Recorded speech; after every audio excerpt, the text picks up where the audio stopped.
Apa faktor-faktor pendorong utama kesuksesan, keberhasilan? Beberapa orang akan berkata, itu takdir. Yang lainnya berkata, itu rencana Tuhan. Ada juga yang berkata, itu keberuntungan atau hoki. Dan banyak yang akan berkata, usaha dan kerja keras. Mungkin semuanya benar. Mungkin semuanya berpengaruh pada keberhasilan kita. Namun, kalau kita pikirkan, takdir, rencana Tuhan, keberuntungan, ketiga faktor ini sebenarnya adalah faktor-faktor non-fisikal yang kita, manusia-manusia awam, tidak dapat kendalikan. Atau setidaknya tidak dapat kita kendalikan secara langsung dan secara fisikal. Satu-satunya faktor yang 100% dapat kita kendalikan dengan tangan kita sendiri adalah faktor usaha dan kerja keras. Namun, kalau kita analisa faktor usaha dan kerja keras ini, walaupun kita sudah berusaha dan kerja keras kuat yang kita mampu, bukankah ada limit dari kemampuan dan kapabilitas kita yang sangat menentukan kualitas hasil akhir dari usaha dan kerja keras kita? Apakah ada limit dari kepandaian saya, bakat saya, intelijensi saya, kecerdasan emosi saya? Ini yang menarik. Menurut penelitian, anatomi otak kita selalu berubah. Dan kabar baiknya, otak kita yang luar biasa dapat dikembangkan untuk meningkatkan potensi kita. Jauh di atas yang kita yakini.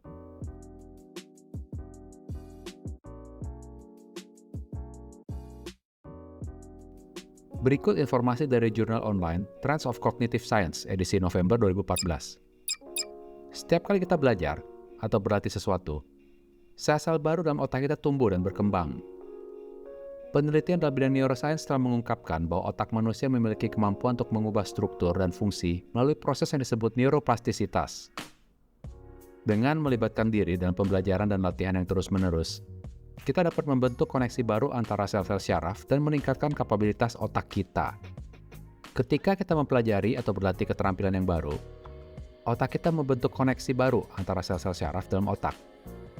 Ini memungkinkan informasi untuk mengalir lebih efisien melalui jalur-jalur syaraf yang terlibat dalam tugas atau fungsi tersebut. Semakin sering kita melibatkan jalur-jalur ini, semakin kuat dan efisien koneksi tersebut.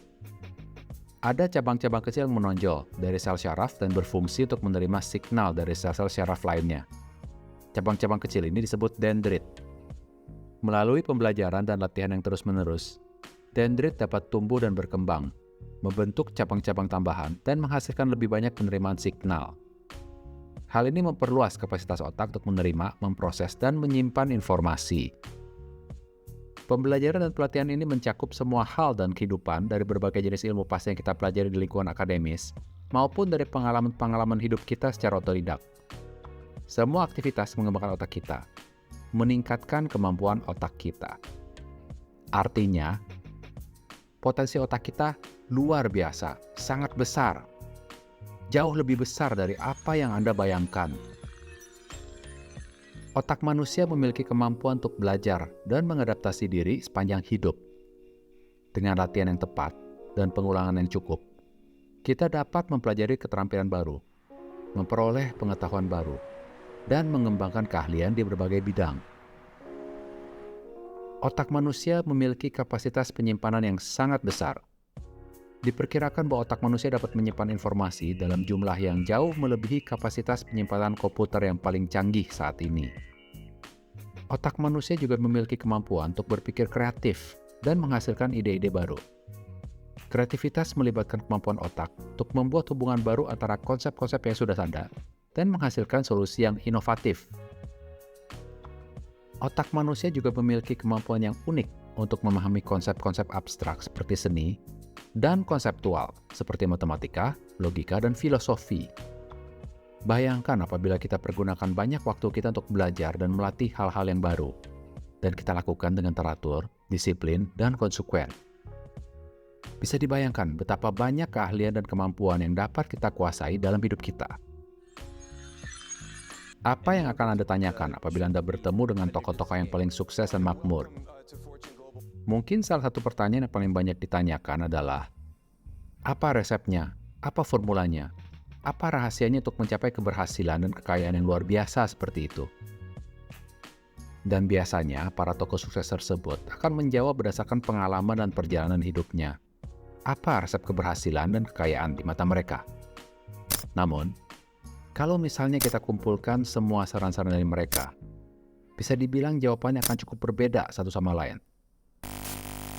Mungkin ada beberapa saran generik yang mirip-mirip, seperti misalnya pantang menyerah, kerja keras, terus belajar, dan sebagainya. Namun secara detail dan mendalam, kiat-kiat yang mereka sarankan akan cukup berbeda. Sebenarnya tidak ada rumus yang baku bagaimana mencapai kesuksesan. Kesuksesan tidak diraih dengan strategi-strategi tertentu yang baku. Tidak. Strategi apa yang efektif di seorang individu belum tentu manjur bila dipraktekkan oleh individu yang lain. Kesuksesan akan datang sendiri pada waktunya apabila kita berhasil memaksimalkan potensi kita. Seringkali kita berpikir keluar, berusaha mencontoh kiat-kiat mereka yang sudah sukses dan kaya. Sudut pandang kita menjadi terfokus di keberhasilan materi untuk mendapatkan banyak uang. Persepsi kita ini menjadi, saya ingin sukses dan menjadi kaya raya. Persepsi inilah yang sering menghalangi perjalanan kita untuk mencapai potensi terbaik kita. Daripada melihat keluar ke sisi eksternal, bagaimana kalau kita lihat ke dalam, ke sisi internal? Kita ubah sudut pandang kita menjadi persepsi yang bertujuan untuk memaksimalkan potensi bakat atau keahlian kita. Contohnya, saya ingin menjadi dokter dengan kemampuan diagnosa dan penyembuhan yang sangat baik.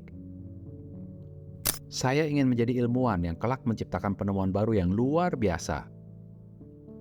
Saya ingin menjadi pengusaha restoran yang menyajikan masakan internasional yang lezat, tapi tetap bisa dinikmati semua lapisan ekonomi masyarakat. Saya ingin menjadi atlet yang ternama, bermain dan menjadi bagian dari tim inti dalam liga elit mancanegara, dan sebagainya. Dengan mengubah sudut pandang kita ke sisi internal, dengan tujuan untuk memaksimalkan potensi dan bakat yang kita miliki, maka kita tidak akan terganggu oleh persepsi-persepsi cara mencari sukses dari luar, yang hanya akan menghambat proses pencapaian potensi kita yang optimal. Dengan persepsi internal, kita akan memiliki kesempatan untuk memaksimalkan potensi kita. Itu aja yang perlu kita pikirkan, fokuskan, usahakan dengan konsisten. Karena pada saat kita sudah mencapai tahap atau level yang sangat tinggi dalam satu keterampilan atau kemampuan tertentu, saat kita sudah bergerak mendekati potensi kita yang optimal, maka kesempatan dan uang yang akan datang mencari kita. Kita mungkin membayangkan bahwa kekuatan otak kita hanya setaraf dengan komputer terbaik yang dapat kita temukan dalam toko elektronik. Namun dalam kenyataannya, penelitian membuktikan bahwa kekuatan otak kita bahkan melebihi superkomputer terbaik di dunia saat ini. Ya, superkomputer dengan kecepatan processing setidaknya 10 kali lipat komputer-komputer modern saat ini. Sama seperti potensi terpendam kita. Kita, manusia, memiliki potensi jauh-jauh di atas yang kita yakini. Bahkan tidak berlebihan apabila kita bayangkan, potensi kita sebenarnya 10 kali lipat dari apa yang kita yakini kita mampu. Sebenarnya mereka yang sudah sukses, sebagian sangat-sangat sukses, bahkan menjadi tokoh dunia yang disegani dan dianggap luar biasa. Sebenarnya beliau-beliau ini hanyalah sekelompok manusia yang sudah berhasil memaksimalkan potensi dirinya ke level yang sangat tinggi. Dalam episode sebelumnya, sesuai dengan Law of Attraction, sudah dibahas mengenai pentingnya kita percaya dan yakin bahwa tujuan kita akan tercapai. Sudah dibahas juga mengenai pentingnya untuk berpikiran positif, berdoa, dan juga banyak berbuat baik untuk meningkatkan keberuntungan kita. Ini semua adalah dari sisi spiritual. Dari sisi fisikal, percayalah akan kekuatan potensi diri kita sendiri yang sangat luar biasa, yang dapat selalu kita tingkatkan sepanjang hidup. Selalu pergunakan waktu dalam hidup Anda untuk belajar dan berlatih untuk mengembangkan bakat Anda. Karena pada saat Anda sudah sangat ahli dan menguasai satu kelebihan, maka kesempatan yang akan mengejar Anda. Saat itulah kualitas hidup Anda akan naik dan berkembang.